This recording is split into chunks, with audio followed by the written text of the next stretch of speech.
Bonjour. Dans la vidéo précédente, on a défini un nombre complexe et sa forme algébrique et on a effectué quelques opérations sur ces nombres. Dans cette vidéo, on va introduire le nombre complexe conjugué et vous verrez la suite dans une autre vidéo. Dans ce tableau, trois nombres complexes différents sont donnés sous leur forme algébrique dans la première colonne. Dans la deuxième colonne, on va voir le nombre complexe conjugué de chacun d'eux et qui est noté par z bar. Si z est égal à 2 plus 3i, le conjugué de z, noté z bar ou 2 plus 3i, le tout bar, est égal à 2 moins 3i. Le conjugué de 4 moins 5i, noté par 4 moins 5i le tout bar, est égal à 4 plus 5i. Et le conjugué de moins 2 plus 6i est égal à moins 2 moins 6i. On remarque que la partie réelle du complexe z bar est égale à la partie réelle du complexe z. Mais la partie imaginaire de z bar est l'opposé de celle de z. Par suite, si z est un complexe donné sous sa forme algébrique, z égale a plus ib, le conjugué de z est le complexe noté par z bar est défini par z bar égale a moins ib.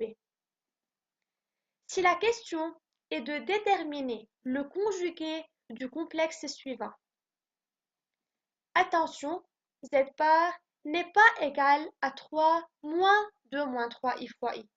Pourquoi? Parce que tout simplement, z tel qu'il est écrit n'est pas sous sa forme algébrique. Je vous rappelle que la forme algébrique a plus ib d'un complexe est telle que a et b sont deux nombres réels, et ce n'est pas le cas ici. Après un simple développement, on obtient z égale 6 plus 2i.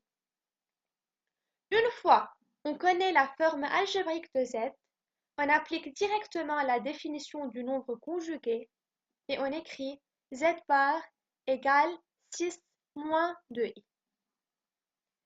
Passons maintenant aux propriétés du nombre conjugué. Dans le cas où z est un réel, c'est-à-dire un complexe ayant la partie imaginaire nulle, z bar égale z. Ceci équivaut à dire que z bar moins z ou z de moins z bar égale à 0. Dans le cas où z est un imaginaire pur, le conjugué de 2i, c'est moins 2i. Et le conjugué de moins radical de 3i, c'est plus radical de 3i. Dans ce cas, z bar est l'opposé de z, c'est-à-dire z bar est égal à moins z. Et ceci équivaut à dire que z bar plus z est égal à 0. Calculons z plus z bar. Pour le premier exemple, on obtient 4 et pour le second, on obtient 8. On peut remarquer que le 4, c'est 2 fois la partie réelle de z, 2 fois 2. Et 8, c'est aussi 2 fois la partie réelle de z, 2 fois 4. Z plus z bar, dans le cas général, est égal à a plus ib plus a moins ib. Donc c'est égal à 2 fois a égale à 2 fois la partie réelle de z. Z de moins z bar égale à 6i pour le premier exemple et moins 10i pour le second. On remarque que 6i, c'est 2 fois la partie imaginaire de z qui est 3 fois i, et moins 10i, c'est 2 fois la partie imaginaire de z qui est moins 5 fois i.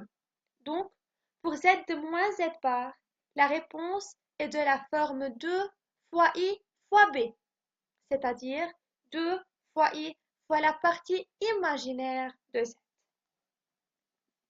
Passons maintenant à z fois z bar. 2 plus 3i facteur 2 moins 3i. C'est l'identité x plus y facteur x moins y. Sa forme développée est x au carré moins y au carré. Et donc, c'est 2 au carré moins 3i le tout au carré. À la place de i au carré, on écrit moins 1 et on obtient 2 au carré plus 3 au carré. La réponse 2 au carré plus 3 au carré représente la partie réelle de z au carré plus la partie imaginaire de z au carré. En fait, z fois z bar, qui est égal à a plus ib, facteur a moins ib dans le cas général, est toujours égal à a au carré plus b au carré, c'est-à-dire partie réelle de z au carré plus partie imaginaire de z au carré. À savoir aussi que la réponse a au carré plus b au carré est un nombre réel et positif. Si on calcule z plus z', on obtient 6 moins 2i. Le conjugué de z plus z' est 6 plus 2i. Et le conjugué de z plus le conjugué de z', c'est aussi égal à 6 plus 2i. En effet, le conjugué d'une somme est toujours égal à la somme des conjugués. C'est pareil pour la multiplication et pour la division. Enfin, à quoi est égal z bar bar? Si z est égal à a plus ib, z bar bar, c'est égal à a plus ib avec 2 barres, qui est égal à a moins ib avec une seule barre, qui est égal à a plus ib, et c'est z. Donc z bar bar est égal à z. Voici la liste de toutes les propriétés déjà présentées. Arrêtez la vidéo et lisez-les. Où est-ce qu'on utilise le nombre complexe conjugué? Si la question est de chercher la forme algébrique d'un quotient, comme dans l'exemple suivant, grand Z est égal à 2 plus i sur 1 plus 2i. Comment trouver la forme algébrique de grand Z? On multiplie le numérateur et le dénominateur par le conjugué du dénominateur. Dans cet exemple, par 1 moins 2i. Dans le dénominateur, on a la forme z' fois z' bar. Et lorsqu'on multiplie un complexe par son conjugué, la réponse est un nombre réel positif de la forme a au carré plus b au carré, c'est-à-dire 1 au carré plus 2 au carré. Après développement et réduction du numérateur et du dénominateur, on obtient 4 moins 3i sur 5 qui est égal à 4 sur 5 moins 3 sur 5i. C'est la forme algébrique du quotient grand Z. Essayons maintenant de répondre aux questions suivantes. Z est un complexe donné. Calculons Z bar. Ensuite, déterminons la forme algébrique de Z bar. Z bar est le conjugué de 2 moins i facteur i moins 5, qui est égal au conjugué de 2 moins i fois le conjugué de i moins 5. Le conjugué de 2 moins i, c'est 2 plus i. Et le conjugué de i moins 5, c'est moins i moins 5. La partie réelle moins 5 reste la même.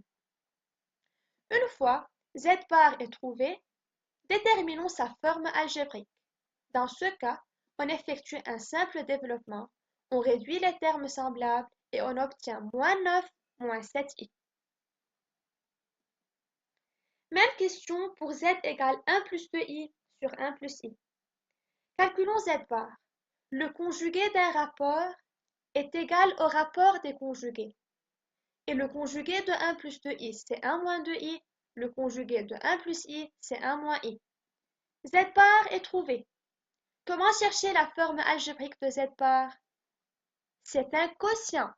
Et pour chercher la forme algébrique d'un quotient, on multiplie le numérateur et le dénominateur par le conjugué de 1 moins i, et qui est 1 plus i.